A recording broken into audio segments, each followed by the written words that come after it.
एबटाबाद की तहसील हवेलियां railway station एक तारीखी रेलवे स्टेशन होने के साथ साथ पाकिस्तान का आखिरी स्टेशन भी है। पाकिस्तान के वजूद में आने से पहले का ये रेलवे स्टेशन अपने अंदर तारीख समोए हुए है। पहाड़ों के आगोश में वाक़ा इस स्टेशन से हजारों मुसाफिर पाकिस्तान के दीगर सूबों पंजाब और सिंध के लिए सफर करते हैं।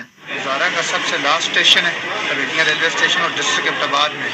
तो इसके साथ हमारे 3-4 डिस्ट्रिक्ट वैसे भी डिस्ट्रिक्ट मानसरा, बडग्राम, डिस्ट्रिक्ट कोहिस्तान, तुरगर वगैरह ये सारे डिस्ट्रिक्ट इसी हवेलियां स्टेशन के साथ लगते हैं। तो हवेलियां स्टेशन में सबसे पहली बात तो ये है कि एक तो इसमें सफाई और दूसरा टाइमिंग इसकी बहुत अच्छी है हज़ारा एक्सप्रेस की, और दूसरी बात ये है कि इसमें जो किराया है वो बहुत ही मुनासिब किराया है। स्टेशन के अंदर दाखिल होते ही अंग्रेज दौर की बनाई हुई इमारतें मलका विक्टोरिया के महल की तारीख दोहराते हुए दिलकश मनाजर पेश करती है। इस स्टेशन से 2 ट्रेनें, एक पिंडी और एक कराची के लिए चलती है। ये जो हमारा हवेलियां रेलवे स्टेशन है ये तारीखी रेलवे स्टेशन है और 2 ट्रेनें यहाँ से चलती है। एक हज़ारा भर के मुसाफिर यहाँ पर आते हैं तो हम कोशिश करते हैं कि हर किस्म की सहूलत उन्हें मुहैया करें। हुकूमत अगर यहाँ से एक ट्रेन कोयटा के लिए चलाए तो अवामी हलकों के साथ हुकूमती खजाने को भी फायदा पहुँच सकता है।